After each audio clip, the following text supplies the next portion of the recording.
While the candidates may be downplaying the race factor, make no mistake, for some voters, it's bubbling just below the surface. It's not going to go away. Pigmentation. One of the truisms of this life is, I can't wash off this black, I can't bleach it off, I can't even pray it off. I believe that the blacks are more racist than the whites. Some who think race is a factor say it's almost a little embarrassing to admit. If Obama get in there, it's truly a change. And that's what I would like to see. And it has nothing to do with his color. Well, you know what? I'm going to be honest. And that's all I can be. Yeah, I think I would like to see a black man in there. When we close the curtain, when the lights go down low, and we can vote our prejudices because we're hidden. Question: was segregation such a bad idea? It was a diverse, school, but we had a lot of white teachers. What I noticed about a lot of those white teachers was they seemed to give up too early on the black students, especially the boys, especially dudes like me. It's like they were quick to call us disruptive for one reason or another. They just didn't really try too hard to reach us. It's like they figured from the beginning, oh, I'm not going to be able to get through to this one, and it was just quick and easy for them to give up on you and call you a disciplinary problem. Now, when my black teachers, it seemed like they were personally vested in our future because they knew that they were part of the black community and we are part of the black community, and our future is their future because we were the future. Also, think about this. I think some prejudice is almost natural, for lack of a better term. Think back to high school in the lunchroom. Now, like I said, I went to a school that was diverse. Now, in the lunchroom, you were allowed to sit wherever you wanted, but people self-segregated. It's like the races would just pool in together. There was a black section, there was a white section, there was an Asian section, Hispanic section, and this is when people were allowed to sit wherever they wanted. They just almost gravitated toward each other because maybe I don't think it's unnatural to want to be around people who maybe have similar experiences as you and maybe think it's similar to you. That's what makes you more comfortable. And a lot of times it's based on race. Another example, when I was trying to decide on what school to go to, we went out to visit Michigan State, right? So when I get there with my family, it's like a sea of white people everywhere. And, we're driving around, and they're all white people all over the place. And I'm trying to take everything in, all at once. And then we come into park, we pull up right next to a black family. So we get out of the car and we see each other, and we were so relieved. It's like we were shaking hands and hugging. We had never seen people before in our entire lives. But I was just so happy that there was going to be somebody else there, even just for that day, that I could identify with. Somebody else who had similar experiences as me. Somebody who I knew a few things that we would automatically have in common, and certain things that would be similar about us. And I think that sort of thing is natural.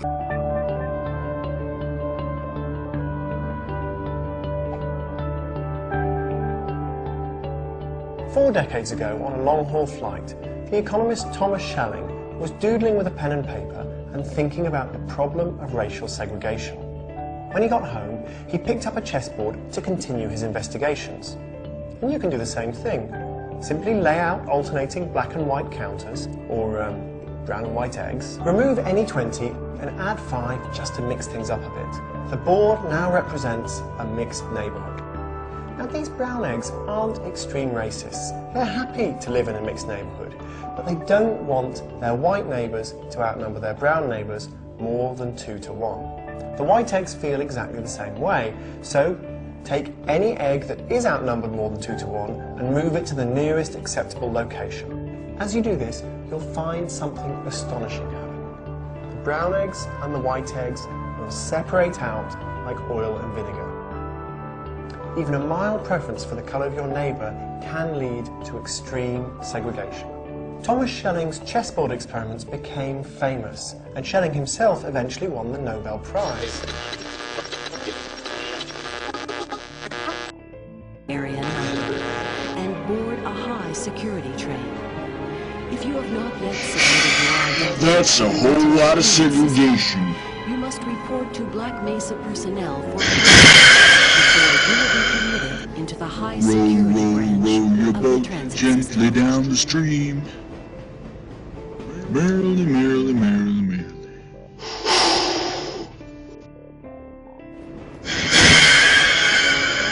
Due to the high Time to go down even further. handled in the Black Mesa compound, no smoking, eating, or drinking are permitted within the Black Mesa transit system.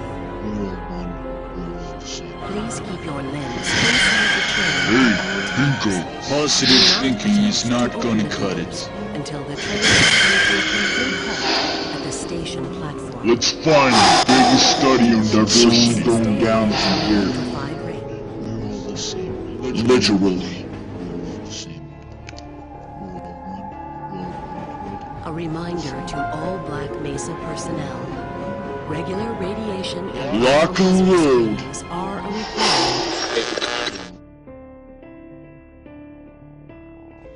The second subcategory deals with the biggest study on diversity yet, and the disheartening conclusion made from the study. Without revealing too much, there were mostly problems, and again, are we responding to diversity like this because of an idea or because of nature? Since we've spent such a long time focusing on ethnic self-segregation simply because I wanted to avoid the counter-argument to my video series that the examples that I were given were isolated exceptions, by proving in great quantity and quality all the many examples of ethnic self-segregation everywhere, I'm proving that it is persistent, it's consistent, it is reoccurring globally. So unfortunately that means I've spent 4 or 5 videos on that segment of this series alone. So I want to keep this a bit shorter. So I'm not going to spend my this video reading the whole article for you. The article is called "The Downside of Diversity." A Harvard political scientist, Robert Putnam, finds that diversity hurts civic life. What happens when a liberal scholar unearths an inconvenient truth? And it is the biggest study yet. You can read it for yourself. I'm merely posting it here so that you're aware of it. However, I am going to read the results. Well, quite simply, the results of his new study comes from a survey Putnam directed among residents in 41 US communities, including Boston. Residents were sorted into the 4 principal categories used by the US Census: Black, White, Hispanic, and Asian. They were asked how much they trusted their neighbors and those of each racial category, and questioned about a long list of civic attitudes and practices, including their views on local government, their involvement in community projects, and their friendships. What emerged in more diverse communities was a bleak picture of civic desolation, affecting everything from political engagement to the state of social ties. Then he says something about how he has ensured that there's not a flaw in the study and so on. Here he says, people would say, I bet you forgot about X, and Putnam says of the string of suggestions from colleges there were 20 or 30 X's. So he has really ensured that he hasn't missed anything. But even after statistically taking them all into account, the connection remained strong. Higher diversity meant lower social capital. In his findings, Putnam writes that those in more diverse communities tend to distrust their neighbors, regardless of the color of their skin, to withdraw even from close friends, to expect the worst from their community and its leaders, to volunteer less, give less to charity, and work on community projects less often, to register to vote less, to agitate for social reform more, but have less faith that they can actually make a difference, and to huddle unhappily in front of the television. So there's more TV watching as well. And that is what diversity consistently creates, according to this study. And he says people living in ethnically diverse setting appear to hunker down, that is to pull in like a turtle. And in documenting that hunkering down, Putnam challenged the two dominant schools of thought on ethnic and racial diversity, the contact theory and the conflict theory. Under the contact theory, more time spent with those of other backgrounds lead to greater understanding and harmony between groups. Under the conflict theory, that proximity produces tension and discord. However, Putnam's findings reject both theories. In more diverse communities, he says, there were neither great bonds formed across group lines, nor heightened ethnic tensions, but a general civic malaise. And in perhaps the most surprising results of all, level of trust were not only lower between groups in more diverse settings, but even among members of the same group. And he says, quote, diversity, at least in the short run, seems to bring out the turtle in all of us.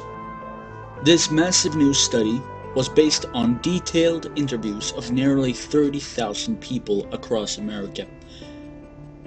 And they found that the greater diversity in a community, the fewer people vote, the less they volunteer, the less they give to charity in work and community projects. And in the most diverse communities, neighbors trust one another about half as much as they do in the most homogeneous settings. Half as much. And this is the largest ever study on civic engagement in America, and it found that virtually all measures of civic health are lower in more diverse settings.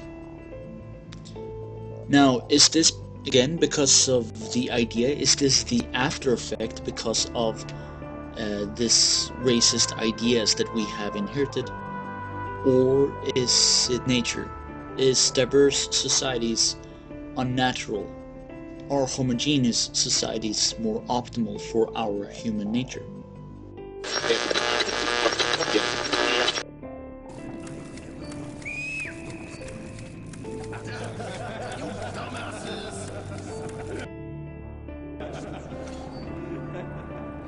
Slow down, guys. Peter, what's up? Military caravan got stuck near Alexeyevska. A tunnel collapsed or other shit. You have to use a service tunnel bypassing Alexeyevska. Ah, fuck. I hate this tunnel. All right, Peter. Open up the gate. No point being stuck here forever. Why? Well, what's wrong with the tunnel? Well, it's an ordinary tunnel. Not as well lit, maybe.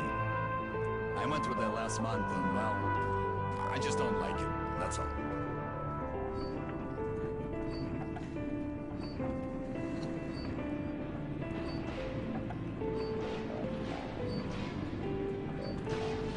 Have a safe trip. We're riding a ham car and we're armed, so I think we'll make it there okay.